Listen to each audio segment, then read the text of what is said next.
सर्वांना नमस्कार. जय नारायण. आपण चैतन्य पीठाच्या YouTube वाहिनीवरून आत्मसंवाद ही प्रबोधन मालिका गेल्या सुमारे 6 वर्षापासून अखंडितपणे आणि नियमितपणे प्रसारित करीत आहोत.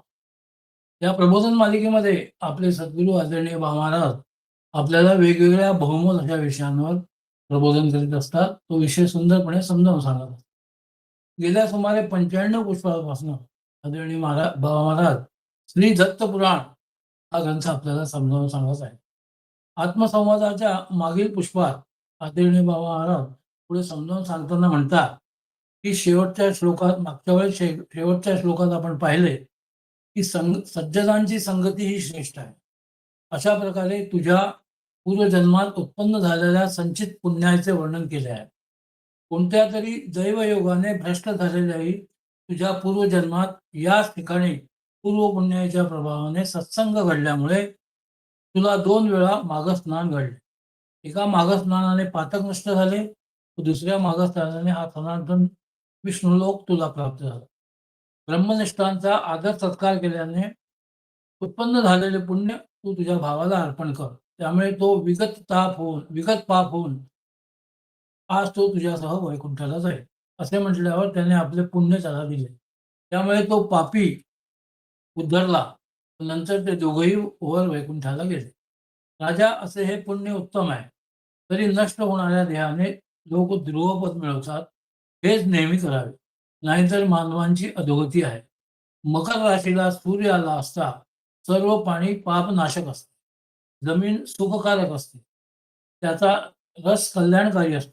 देवांकडूनही अनिवार्य पाप असणाऱ्यांना व ब्रह्म प्रत्यक्ष करण्याची इच्छा असणाऱ्यांना ही भूमी निवासस्थान असते. औषध देते. ज्या पाण्यात सुखकर अग्नी असून ते जल औषध देते. मानवाचे जे काही शाप, द्रोह, खोटे बोलणे हे वाहणारे जल नाहीसे करते. ज्या पाण्यात वरुण, सोम, विश्वदेव आनंदाने वेडे होतात, त्यामध्ये वैश्वानर आहे आणि सर्व देवता प्रविष्ट होऊन जेथे रमल्या आहेत, ते जल पावन करणार नाही का? श्री दत्तात्रय पुराणातील कर्मकांडातील 7व्या अष्टकातला 6वा अध्याय इथे समाप्त होतो. आदरणीय महाराजांनी होणाऱ्या गोवर्धन यागाविषयी सुद्धा इथे माहिती दिली. विष्णूची उपासना हाच गोवर्धन यागाचा उद्देश आहे, असे ते म्हणाले. 7व्या अष्टकातील 7व्या अध्यायात महाराज सांगतात, की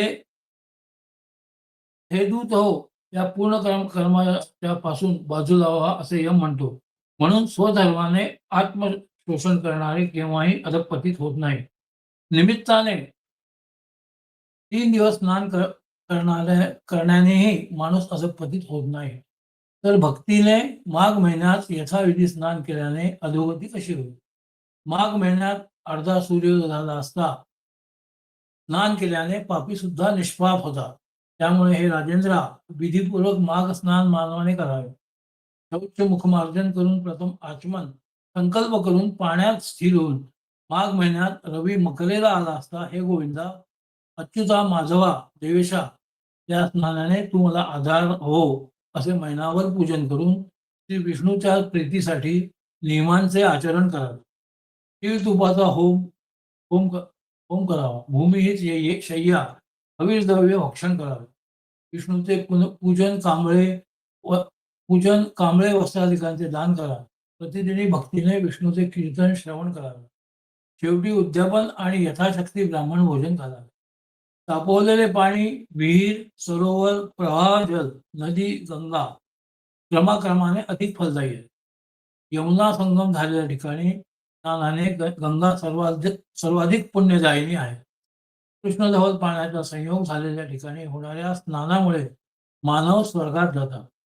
ब्रह्मदेवाने पापनाशक असलेले प्रयाग हे क्षेत्र पूर्वी सज्ज केले आहे. जे माघ महिन्यात मकरेला सूर्य आला असूनही प्रातःकाळी त्रिवेणीमध्ये स्नान करतील, ते स्वर्गात भोगांचा उपभोग घेऊन नंतर वैकुंठाला जातात. याच ठिकाणी कृतकृत्य असलेले देव सुद्धा स्नानाने सिद्ध झाले आहेत. ऐक, एकदा कांचनमाली नावाची कोणी एक अप्सरा होती. ती प्रयागात स्नान करून शंकराला अभिषेक करण्यासाठी जात असता रस्त्यात दैवयोगामुळे तिच्या ओल्या वस्त्रांच्या जलबिंदूच्या स्पर्शाने हिमालयात राहणारा भयानक क्रूर राक्षस एकदम शांत झाला आणि तिला म्हणाला, "तू कोण आहेस? तुझी कांती इतकी सुंदर कशी? हे स्वर्गात जाणारी, तू सुंदर असणारी व चंद्रमुखी विशाल नयने, खूप केशी, देवांनाही मोहित करणारी तू कुठे जात आहेस? तुझे वस्त्र ओले कसे? कोणत्या पुण्याईने ते तुझे सर्व शरीर तेजस्वी असून प्रकाशित आहे? तुझ्या वस्त्रातील पाण्याच्या थेंबाने क्रूर दैत्य असलेलाही शांत कसा झाला? हे सांग. मला आश्चर्य वाटते आहे. तुझ्या अंगाचा हा महिमा कुठून आला? मला तू महादेवी वाटते. हे त्रिलोकातील एकमेव सुंदरी, क्रूर असलेल्या मला त्याशिवाय शांती कशी लाभेल?" दैत्याचे वचन ऐकून संतुष्ट झालेली कांचन मार्गिनी म्हणाली, "स्वेच्छेने संचार करणारी मी अप्सरा असून आज प्रयागला गेले होते.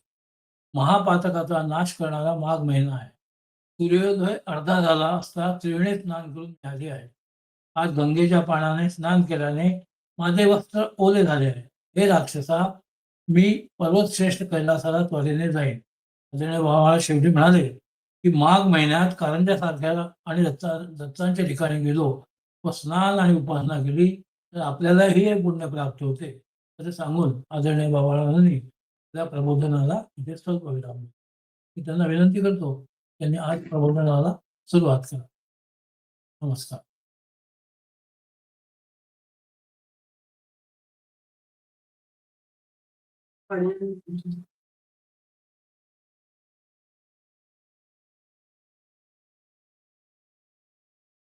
अनुसूयाति संभूतो दत्तात्रेयो दिगंबरा मर्तृगामी स्वभक्तानां उद्धरतां भवसंकटात.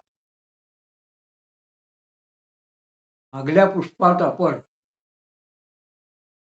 ही माघ स्नानानं पवित्र झालेली अप्सरा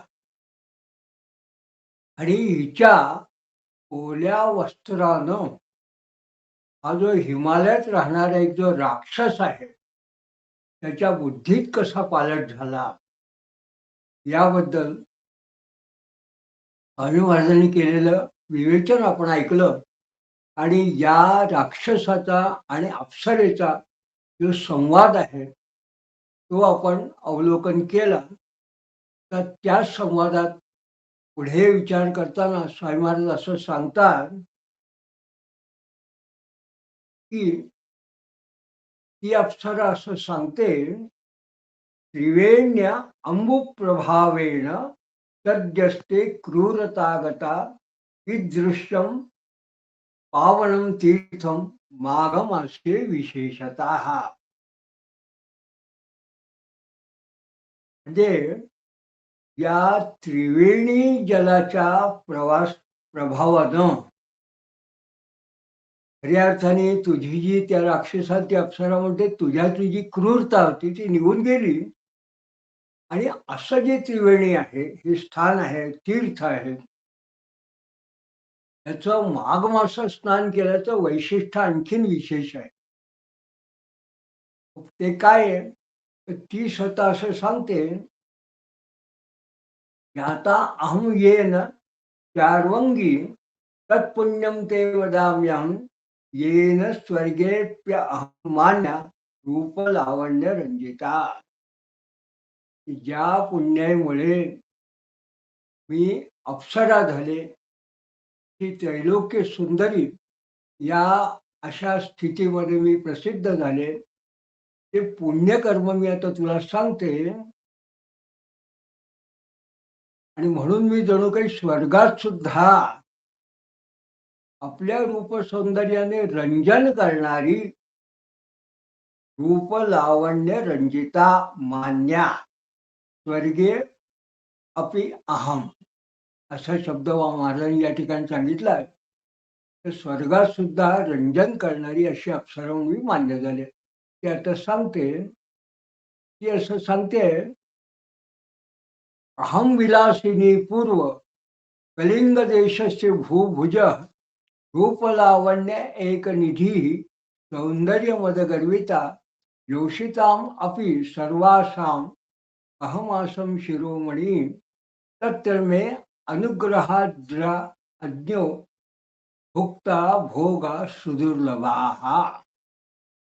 म्हणजे मी पूर्वी कलिंग राजामध्ये त्याची दासी किंवा ज्याला ठेवलेली अशी वेश्यावृत्ती करत होतो. आणि मी जणू काही माझ्या सौंदर्यानं, अभिमानानं, मदाने गर्विष्ठ अशी झाली होती. आणि त्या ठिकाणी ज्या काही राजस्त्रिया होत्या किंवा ज्या स्त्रिया असतील त्याच्यामध्ये मी अत्यंत महत्वाची अशी शिरोमणी असल्यामुळे राजाची माझ्यावर अत्यंत कृपा झाल्याने राजाचे जणू काही सर्व प्रकारचे सादर उपभोग मी घेतले त्या राजाकडनं. स्वीकृतं तत्पुरं सर्वं मया लावण्य संपदा चित्राण्य अनेक रत्नानी भूषणानी वराणी च मनोहराणी वासासी भोगा अपि च सर्वशः गोपान मया अर्जितं सर्वं सदा मोहन रूपया. म्हणजे लावण्याच्या संपत्तीने मी जणू काही सर्व नगर अंकित केलं आणि निरनिराळ्या प्रकारची रत्न, श्रेष्ठ अलंकार, मनोहर उत्तम अशी वस्त्र, विविध प्रकारचे भोग, आहार, खाद्य आदी सर्व काही असलं मी जे काही असेल ते मी त्या राजाकडून प्राप्त करून घेतलं. नादृता अपि बलादृप संपत्ती दर्पिता संसेवन्ते युवानो मे चरणो कामकिंकराः मया ते वंचिताः सर्वे सर्वस्वेनैव मावयाया ते अन्योन्यं शीर्ष भावेन घातयन्तो अमितामुताः. म्हणजे जणू काही रूप ज्यांच्याकडे स्वतःकडे रूप आणि संपत्ती असे सुद्धा गर्विष्ठ तरुण मी त्यांचा अनादर जरी केला तरी जणू काही ते माझे सेवक होऊन माझ्याकडे आकृष्ट होऊन येत असत. आणि मी जणू काही माझ्या कपटी स्वभावाने त्या सर्वांना मी जणू काही फसवलं. त्यांना एक प्रकारे त्यांचा हात केला. त्यांना जणू काही सर्वस्वास फसवलं. आणि काय झालं ते अन्योन्य से ईर्षा भावेन घातयन्तो अमिता मृताहा. आणि त्यांच्यामध्ये एकमेकांमध्ये जणू काही द्वेष झाल्यामुळे, पसरवल्यामुळे, असूयाच्या भावनेने त्यात कितीतरी जण हे मृत झाले. घातयन्तो अमिता मृता, कितीतरी लोक मृत झाले. इच्छं कामवशादेव बहुकालो गतो असुरा संप्राप्ते स्थाविरे दैवात दिको अयम ममाभवत. त्या प्रकारे एक तो मोठा जो कालावधी होता तो अशा प्रकारे उपभोगात जेव्हा फार मोठा निघून गेला आणि मग जेव्हा ते म्हणते हे असुरा हा राक्षसा, जेव्हा मला म्हातारपण आलं तेव्हा मला दैव योगाने असा हा एक विचार उत्पन्न माझ्या मनात झाला. न दत्तम न हुतम तप्तम व्रतम नाचरितम मया ना आराधितो मया देव शिव स्वर्गापवर्गवा. मी दान दिलं नाही, हवन तपश्चर्या किंवा कोणते व्रताचरण केलं नाही आणि स्वर्ग आणि मोक्ष देणारा असा कल्याणकारी जो भगवान शिव आहे शंकर याचं सुद्धा मी कधी फारसं पूजन केलं नाही. नैव संतर्पिता विप्रा न कृतं प्राणिना हितं ना अणुमात्रं कृतं पुण्यं सदा मे भोगलुप्तया कर्मखंड पापकुंड हितं मे तेन किं सुखं दुर्वा आराधम ततः प्राप्तं दय्यते मे अधुना मनाहा. म्हणजे मी कधी ब्राह्मण संतर्पण सुद्धा केलं नाही. नैव संतर्पिता विप्रा न कृत प्राणिना हितम, किंवा प्राण्यांचं हित होईल अशा पद्धतीचंही आचरण केलं नाही. कोणाचा उपकार वगैरे करेल तेही केलं नाही. आणि मग मी जणू काही माझ्याच ठीक आहे आनंदात निमग्न मला जे उपभोग करायचं असं त्या अशा अवस्थेत त्याला भोगलुब्ध अशा अवस्थेत आकर्षण अवस्थेत मी अणुमात्र सुद्धा पुण्य ना अणुमात्रम कृतम पुण्यम मी अणुमात्र सुद्धा पुण्य केलं नाही. मग मी जणू काही हे चर्मखंडम पापकुंडम कृतम मे तेन किम सुखम म्हणून मला हे जे शरीर प्राप्त झालेलं आहे त्याला चर्मखंड असं म्हटलंय. म्हणजे चामड्याचं ज्याच्यावर आच्छादन आहे असं हे जणू काही कुणाकडनं घेतलं म्हणजे ईश्वराकडनं. आणि कोणाकडून याच्याकरता जे सुख मिळालंय ते सुद्धा जणू की कुत्सित आहे. म्हणून माझ्या मनाला सतत असे एक प्रकारची गोचणी लागलेली होती. सतत प्राप्तम दय्यत मे अधुना मनाहा. आणि गोष्टी विशेष काय होतं या गोष्टी लागण्याकडे नाश्यम मे अद्य विवर्णायाः पश्यन्ति मयि ये रताः किं करोमि त्वयाम् अद्य शरणं कुदीय क्व मे. त्यावेळी जे माझ्यावर अनुरक्त होते माझ्या सहवासाची नित्य अपेक्षा करत होते ते जणू काही आता ते या म्हातारपणामुळे विवर्ण अशा जर माझे शरीर झालेलं आहे ते माझ्याकडे पाहत सुद्धा नाहीये. मी आता काय करू किम करू मी कम यावद्य तर काय करू कुठे जाऊ आणि कुझ्य क्वमे. आणि आता मला अशी जी बुद्धिनाश जणू काही झालेला मला अशा या विशिष्ट अवस्थेत मला आज कुठला आधार आहे कोण आधार आहे.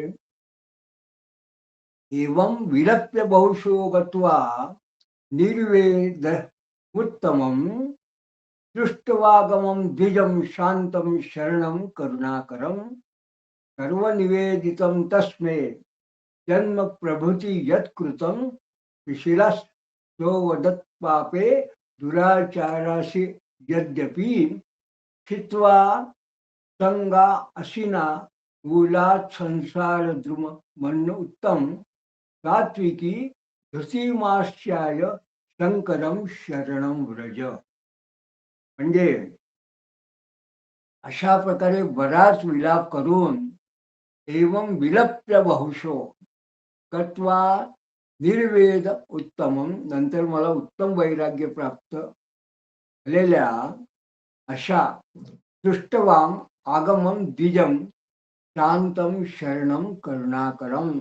एका शांत करुणासागर अशा ब्राह्मणाला सत्पुरुषाला पाहून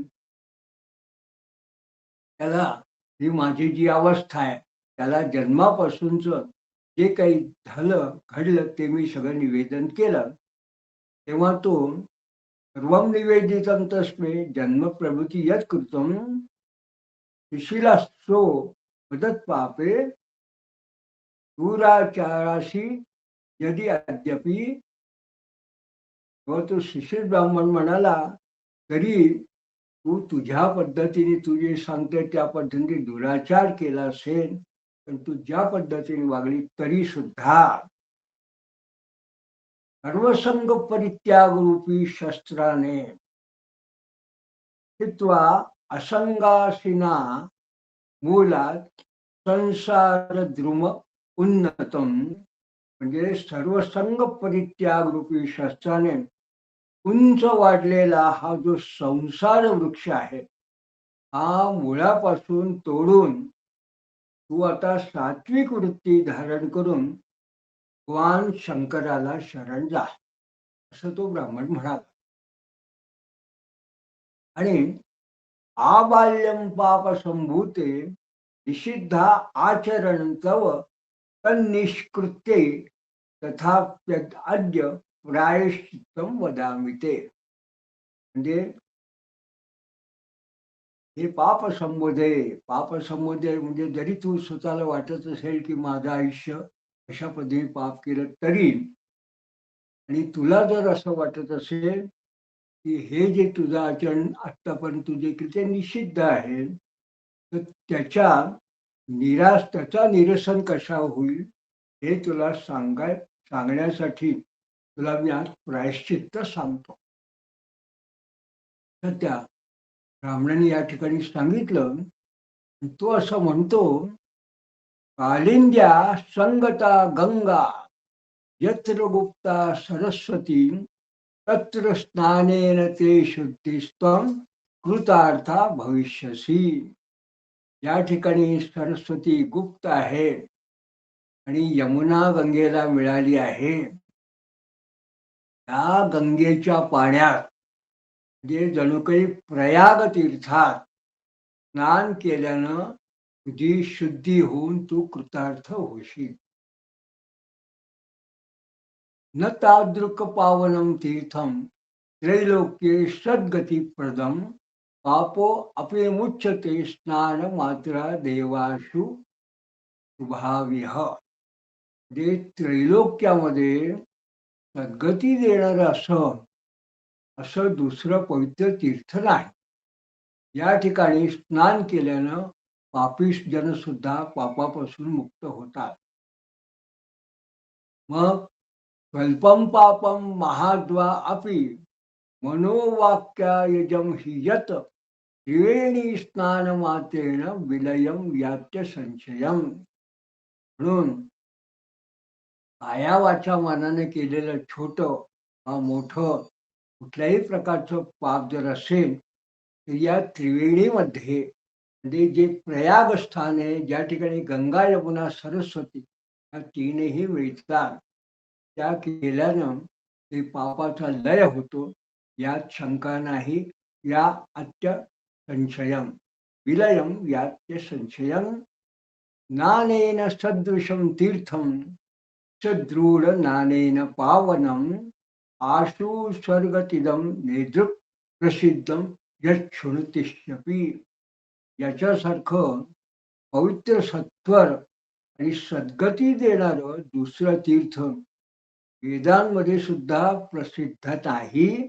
आशु स्वर्गतिदम नेदृक प्रसिद्धम यच्छु इष्यती म्हणजे श्रुती, यच्छ्रु म्हणजे श्रुतीमध्ये सुद्धा, वेदात सुद्धा नाही असं हे तीर्थ आहे. पण दीक्षन्ती दुर्दयो अपि दृगस्तेषा सुधर्मतीं पारदाया घृतो मुक्त इंद्रोपीह शृणुष्व तत्. असं सुद्धा बुद्धिजनते असते असे लोक जणू काही त्या क्षेत्राकडे वळून सुद्धा पाहत नाही, म्हणून जणू काही त्यांची दुर्गती होते. आणि अशा पापापासून असे जे पापिष्ठ असतात, असा पापी इंद्र सुद्धा या स्थानामधून कसा मुक्त झाला ते आता मी सांगतो. म्हणून आता यांनी या राक्षसाला इंद्र हा त्याच्या पापापासून कसा मुक्त झाला ते सांगायला सुरुवात केली या अप्सरेने. त्या ठिकाणी हा 7व्या अष्टकाचा 7वा अध्याय हा इथे समाप्त झाला आणि 8व्या अध्यायाची एक वेगळ्या पद्धतीची कथा या ठिकाणी सुरू होते. हे महाराज असं म्हणतात, रमाभूतेन वेदेन धीतो अपि इंद्र शचीपती स्वर्गे सम्राट सम्राट सुराधीश प्रथम यज्ञवहा भूक. म्हणजे स्वतः प्रमाणभूत वेदांना वर्णिलेला जो इंद्र आहे, ज्याचा वेदात सुद्धा वर्ण आहे, तो शचीचा पती शचीपती, तो स्वर्गाचा सम्राट आहे, देवांचा स्वामी आहे. आणि यज्ञात सर्वप्रथम इंद्राय स्वाहा इंद्राय इदन्नमम म्हणून ज्याला हविर्भाग देतो घेणार असून सुद्धा या इंद्रानं जणू काही रूपांतर करून रूपांतरेण स्वपत्नी अधर्म दर्शनात गौतमेन क्षप्त्वा सहस्र भगवान भूत्वागा लज्जितो वनम. याने अधर्माने अहिल्या म्हणजे गौतमाची जी पत्नी होती तिच्याशी यांनी जेव्हा सहवास केला त्यामुळे गौतमाने त्याला जो शाप दिला तेव्हा हा इंद्र जणू काही 1000 छिद्र अंगावर असलेला इंद्र लज्जित होऊन लज्जितो वनम गत्वा भूत्वा का लज्जितो वनम हा जणू काही वनात निघून गेला. धिकमोहिनिष्ट्रियम कामम दुर्दमम धिकम च दुर्यम मा दुर्दशा समापन्य मिथ्या आत्मान व्यगतो. मग हा इंद्र जणू काही स्वतःची अशी संभावना करतो की माझा धिक्कार असो, मी एका ऋषी पत्नीला आणि अशा एका पतिव्रता स्त्रीला मी लज्जित केलं त्या पद्धतीने जणू काही मी पापाचरण केलं असा हा स्वतः विचार करतोय. तेव्हा आता हा देवांचा राजा इंद्र हा जेव्हा असा वनात निघून गेला तेव्हा तर तो अनाथा हा सुरा इंद्र मद ज्ञात्वापि शचीगुरुं प्रपच्छ क्वगतस्वाराट क्वान वेष्टव्यो वदाधुना. किंवा जणू काही तर तो अनाथा सुरा म्हणजे जणू काही देव अनाथ झाले कारण त्याचा राजा हा जंगलात निघून गेला आणि इंद्रपत्नी शची ती सुद्धा दुःखी झाली म्हणून तिने बृहस्पतीला विचारलं की हा स्वर्गपती जो इंद्र आहे वगता हा कुठे गेलाय त्याला तर कुठे शोधावं ते सांगा. कान अविष्टव्य वदाधुना. तेव्हा गुरु असं म्हणाला बृहस्पती राहेज्या कृतपाप आर्तो यत राष्ट्रे दर्शयामि तम इत्युक्ता ते सहे ते इंद्रम मेरुदर्या व्यदर्शयत. म्हणून बृहस्पतीने हा जो पापाचरणामुळे पिडलेला असा इंद्र ज्या ठिकाणी जणू काही लपून राहिला होता त्याला मी दाखवतो असं म्हणून त्या सगळ्यांना देवांना शचीला एका त्या मेरू पर्वतावरल्या दरीत जो लपून बसलेला इंद्र होता त्याला दाखवलं. मेरू दर्या व्यदर्शयत. कृतिमत्तो जितात्मा देवोपहतधी सुरेट हितो वद्ग्रोत्राहिमाम दैवाद्भविचिन्नितम. ऐश्वर्यामुळे जणू काही स्वतःचा तोल गेलेला आणि निर्भय असून सुद्धा जणू काही त्याची बुद्धिभ्रष्ट झाली असा जो लज्जित देवांचा राजा इंद्र तेव्हा आपल्या गुरूंना म्हणजे बृहस्पतीला असा म्हणाला त्राहिमाम देवांग चिन्हितम. मला हा ज्या पद्धतीचे व्रण झालेला आहे त्या व्रणाने मी जो चिन्हांनी असा विचित्र झालो आहे तर मला आता असं चिन्ह झाल्यामुळे मी चिन्हित झालं तेव्हा माझं रक्षण करा असा हा गुरूंना प्रार्थना करतो आहे. किंवा बृहस्पती या इंद्रांचे गुरु जो देवांचेही गुरु आहे ते त्याला असं म्हणतात प्राह शिष्य देवेंद्र यद्यपि अनुचितम कृतम सावधानो भवातस्त्वं मुख्य उपायम वदामि ते. ते गुरु असं म्हणतात की देवेंद्रा तरी तुझ्या हातून हे अनुचित कर्म घडलं आहे तरी तू सावध हो आणि मी तुला यातून मुक्त होण्याचा एक उपाय सांगतो. ते काय सांगतात प्रयागे स्नान मात्रेण त्रिवेण्याम कृतकिल्विषात मुक्तिमेष्यसि नैवात्र संचय पाकशासनम. हे पाकशासना तू जणू काही पापी लोकांना शासन करणार आहे असा तू स्वतः इंद्रा तू या प्रयागातल्या त्रिवेणीमध्ये केवळ स्नानाने आपल्या हातून झालेल्या पापापासून तू निश्चित मुक्त होशील यात संशय नाही. मुक्तिमेष्यसि नैवा अत्र संशया पाकशासना असं ते म्हणतात. सांगितल्यानंतर इत्युक्तः सो अनुतृप्तो गात त्रिवेण्या स्नानमात्रता भूतात्मा भूत सहस्राक्ष त्रिवेणी महिमा त्वयम्. तर बृहस्पतीने त्याला उपदेश केल्यानंतर तो पश्चाताप झालेला इंद्र याने त्रिवेणी स्नान केलं आणि तो जो पावन झाला, पवित्र झाला, आणि ते जे तो सहस्त्र भग, त्याला भगेंद्र असं त्याला तेव्हा नाव पडलं होतं, सहस्त्र हजार छिद्र, तो त्यानंतर सहस्त्र अक्ष अशा नावाने पुढे प्रसिद्ध झाला. ही पुराणातली कथा आहे. या ठिकाणी महाराज असं सांगतात की असा या त्रिवेणी संगम म्हणजे जणू काही प्रयागाचा महिमा आहे. म्हणून तस्मात् त्वम अपि तत्रैव गच्छ मुक्ता भविष्यसि इति विप्रवचा श्रुत्वा भक्तियुक्ता तदा भवम. माही आता अप्सरा सांगते, त्यामुळे त्या राक्षसाला असे म्हणते, म्हणून तू सुद्धा तिथेच जा, तू सुद्धा मुक्त होशील. असं ब्राह्मण वचन ऐकून तेव्हा मी स्वतः भक्तियुक्त झालो. आणि त्या ब्राह्मणाने या अप्सरेला असा उपदेश केला की तू सुद्धा तिथेच जा आणि इंद्र जसा त्या ठिकाणी अपमुक्त होऊन पुन्हा तो आपला व्यवस्थित स्वरूपात झाला, तसं तूही तिथे जा, तू सुद्धा मुक्त होशील. आणि मग त्यक्त्वा अर्थान विषयस्त्वांश शत्रुवत दुर्गवत ग्रहं जितात्मा सप्तधी क्वापि भूत्वा वितेषणा गमम.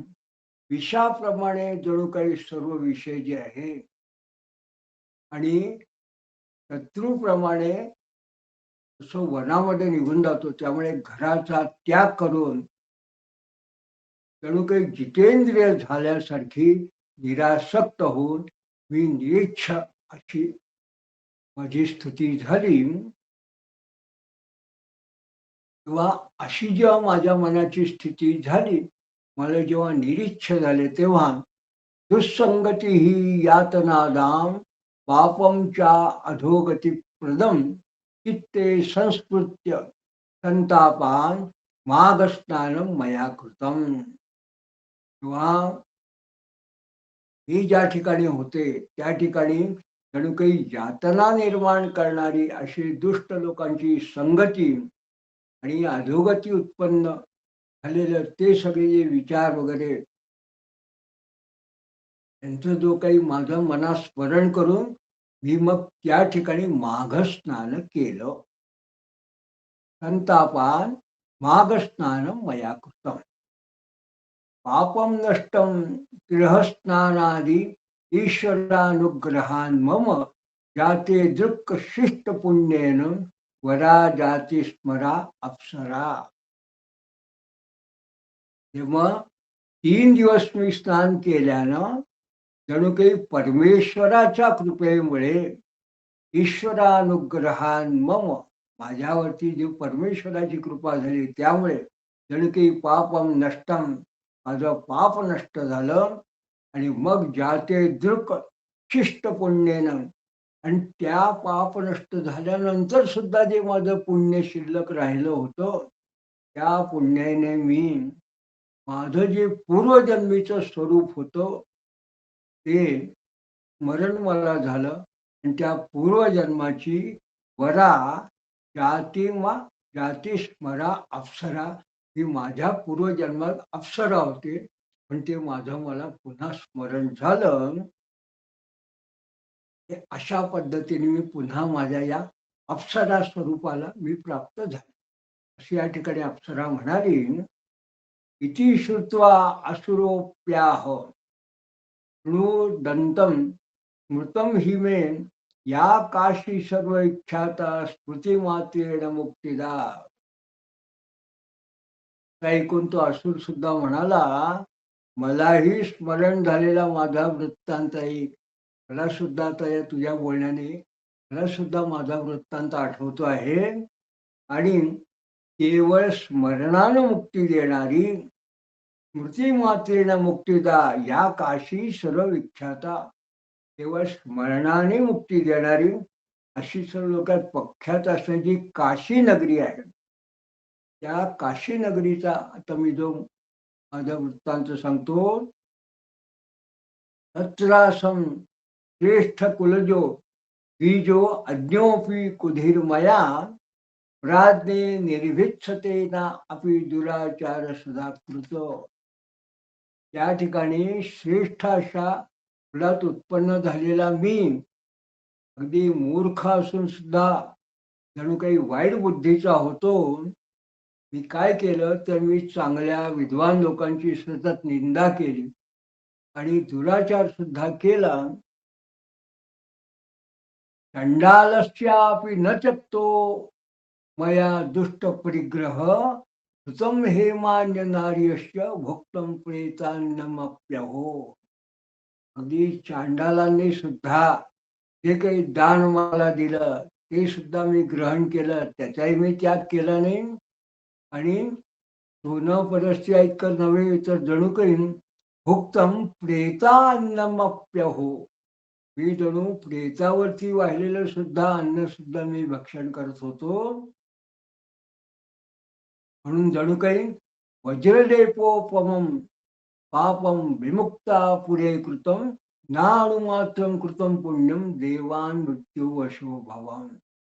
म्हणून जणू काही वज्रलेपासारखं पाप मी या काशी नगरात राहून केलं आणि अणुमात्र सुद्धा मी पुण्य केलं नाही. पण नंतर दैवयोगाने मला मृत्यू प्राप्त झाला. मी मृत झालो. क्षेत्रवास प्रभावेण ना भून्मे निरयो सता ईशाद्यया भैरवेण क्षिप्ता कल्पित योनिषु. अशी क्षेत्री वास असल्याने दुष्ट असलेल्या मला सुद्धा नरक मिळालं नाही.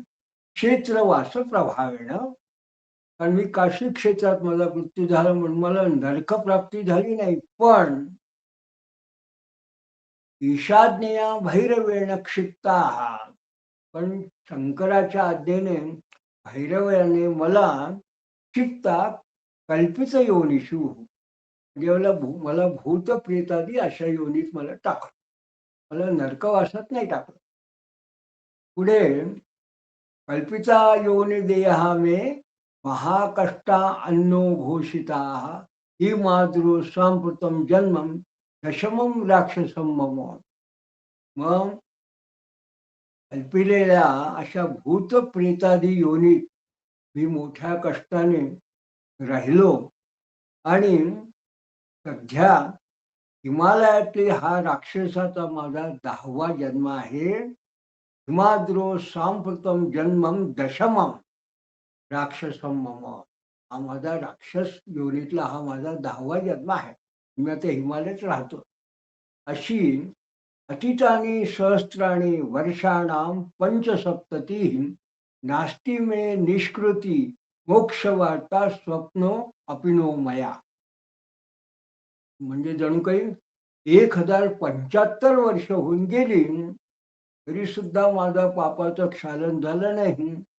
तर मला मुक्तीची वार्ता ती मला स्वप्नात सुद्धा लक्षात आली नाही, दिसली नाही.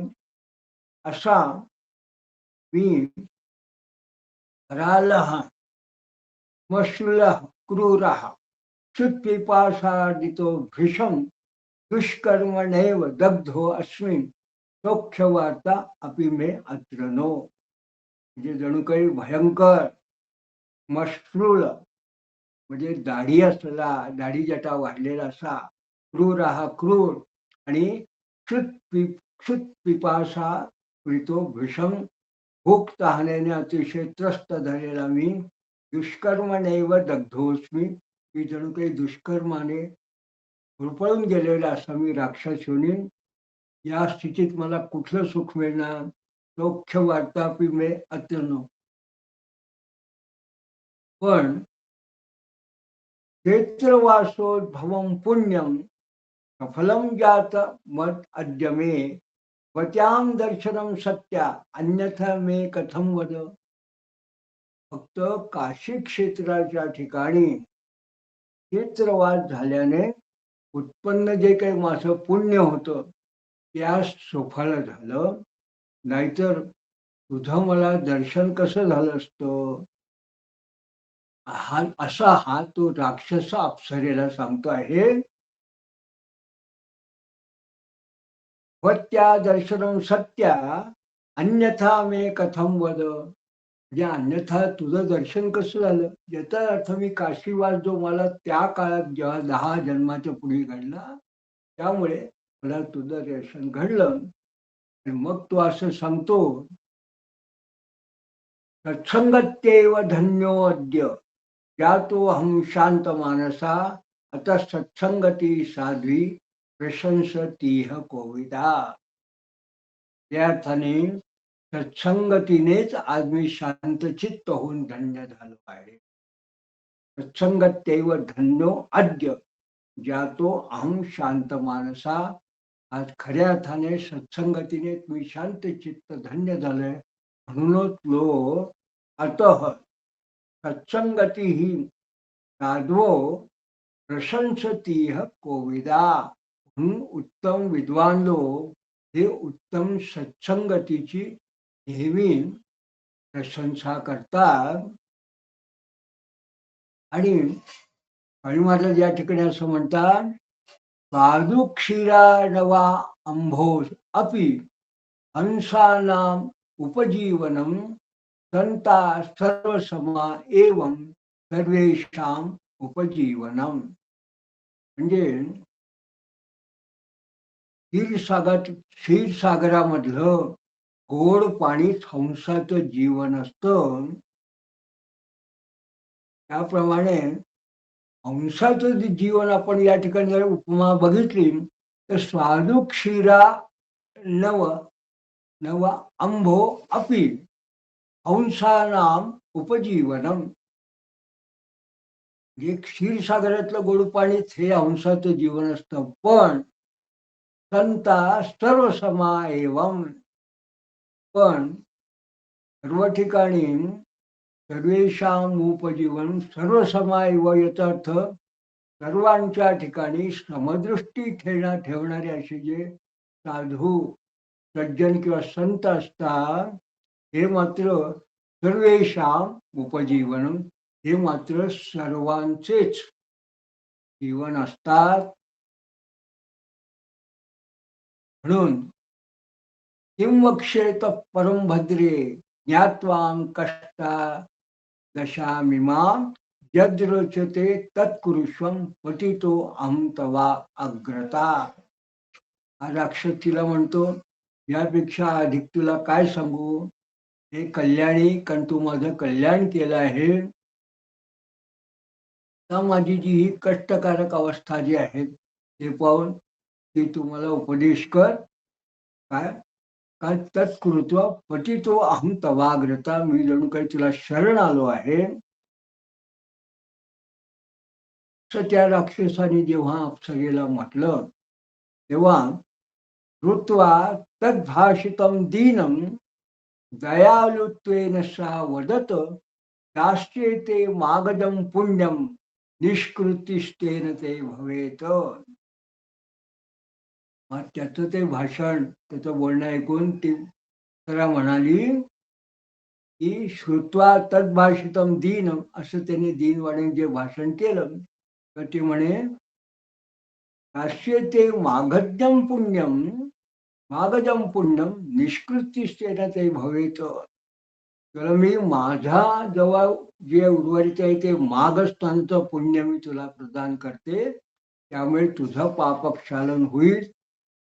नाता मे बहवो माया ब्रह्मक्षेत्रे यथा विधी तत्रेक मागजम पुण्यम दत्तम ते सद्गती प्रथम. या प्रयागामध्ये मी यथाविधी अनेक वेळा मागस्नान केलं आहे. तेव्हा तत्रेक एक मागजम पुण्यम दत्तम ते सद्गती प्रथम. या एका मागस्नानाचं पुण्य मी तुला देते, त्यांनीच तुला सद्गती प्राप्त होईल. तर सांगून इत्युक्ता सा आर्द्रवसनं निष्पीड्य दाय तज्जलं संकल्पादाय माग पुण्यम दयया रक्षसे सती. तर बोलून त्या अप्सरेने आपलं ओलं वस्त्र इत्युक्ता सा आर्द्र वसनम निष्पीडिया दाय तज्जलम. त्या अप्सरेने आपलं ओलं जे वस्त्र होतं ते पिळून त्याचं पाणी घेऊन जणू काही संकल्प सोडून मनात करून आपलं ते माघ मासाचं जे पुण्य होतं माघ स्नानाचं ते त्या माघ स्नानाचं पुण्य राक्षसाला प्रदान केलं. रक्षोभावं विहायाशु तदेवासं सुरोपमाः नत्वा अप्सरसमाहेदं प्रवृष्टो गद्गदाक्षराः. तेव्हा तो राक्षसानं आपला राक्षस भाव सोडून रक्षोभावं विहायाशु तदेव वासं सुरोपमाः, तो जणू काही दूर होऊन तो देवासारखा त्याचं स्वरूप झालं. आणि मग त्यांनी त्या अप्सरेला नत्वा अप्सरा समाहेदम, त्यांनी त्या अप्सरेला नमस्कार करून आनंदित झालेला तो गदगद वाणीने म्हणाला, यः कर्म फलदो देव शंभू सोमस्त्रीलोचनाः परोपकृत्ये सद्बुद्धीम भद्रे भद्रम ददातु ते. म्हणजे तो आता या ठिकाणी असं म्हणतो आहे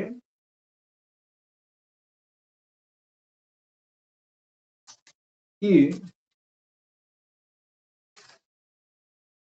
तो कर्मकांड देणारा, कर्मकांडाचं फल देणारा आणि त्रिलोचन असा भगवान शंकर पार्वतीसह असलेला जो महादेव, तो भगवान शंकर तो परोपकारासाठी हे कल्याणी तुला यापुढे अशी सद्बुद्धी आणि कल्याण प्रदान करू.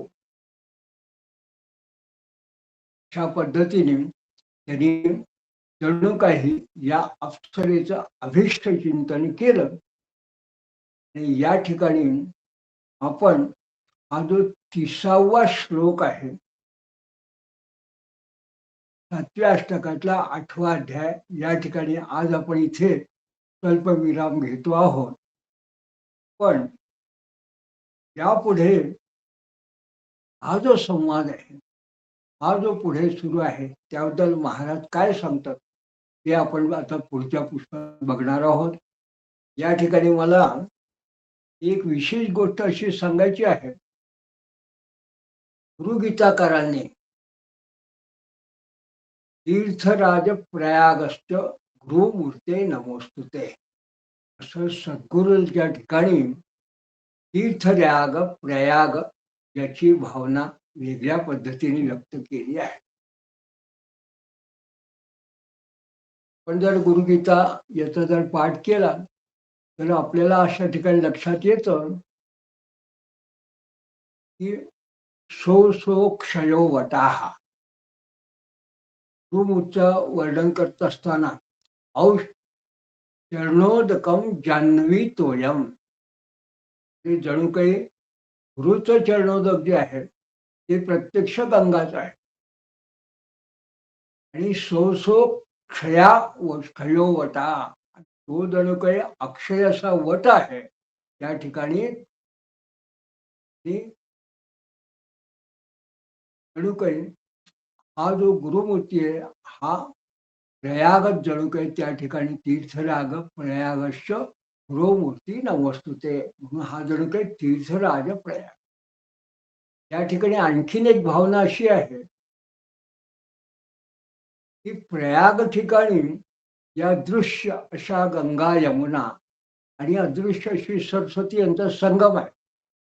पण एखादा जो योगी असेल तो जेव्हा योग करतो आणि विशिष्ट समाधी अवस्थेत जेव्हा त्या ब्रह्मरंधाच्या ठिकाणी आपले प्राण स्थिर करतो, समाधी अवस्थेत जेव्हा तो राहतो व त्या ठिकाणी आपल्याला असं लक्षात येतं या ठिकाणी इडा पिंगला आणि सुषुम्ना या जणू काही 3 नद्यांचा जो संगम आहे, हा सुद्धा संगम हा एक प्रकारचा त्रिवेणी संगम म्हटला गेला आहे.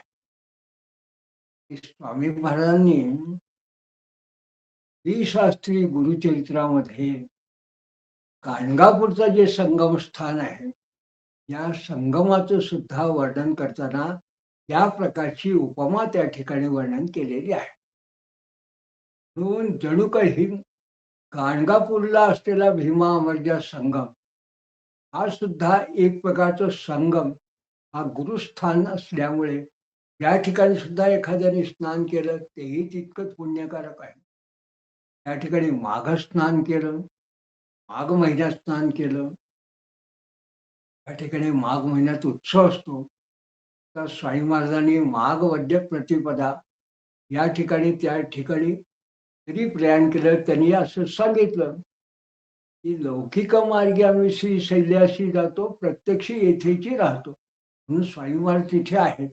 पण हे संगम स्थान असल्यामुळे त्या संगम स्थानात जरी माघ महिन्यात स्नान केलं त्याचं अधिक पुण्य आहे. आणि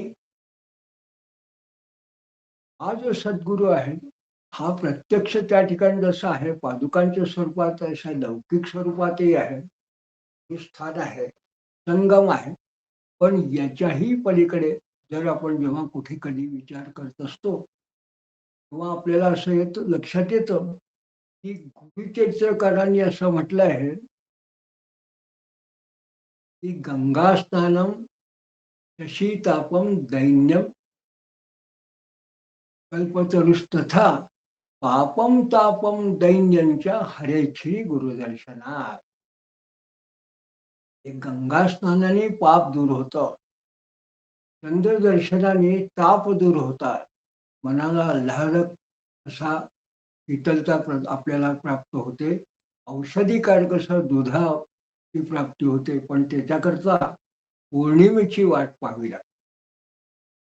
गंगा स्नानाकरता तर गंगेपर्यंत जावं लागतं. दैन्यम कल्पतरुस्तथा, आणि कल्पतरूकडे आपण इच्छा व्यक्त केली तर आपलं दैन्य दूर होऊ शकतं. पण असा प्रत्यक्ष कल्पतरू जो आहे तो सर्वसामान्य माणसाला उपलब्ध नाही, कारण तो कुठेतरी स्वर्गात आहे.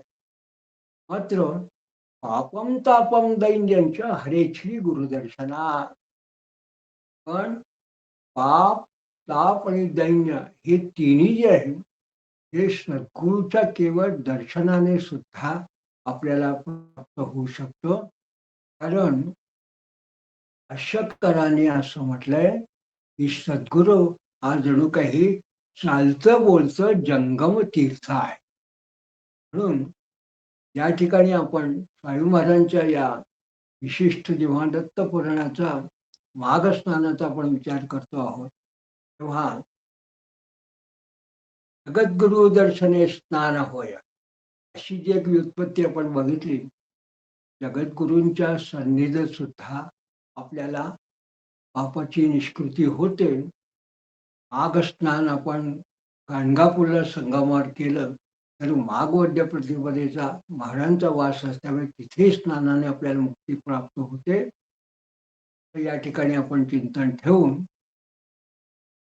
त्या विषयी इथे आपण थांबवतो आहोत. अवधूत चिंतन श्री गुरुदेव.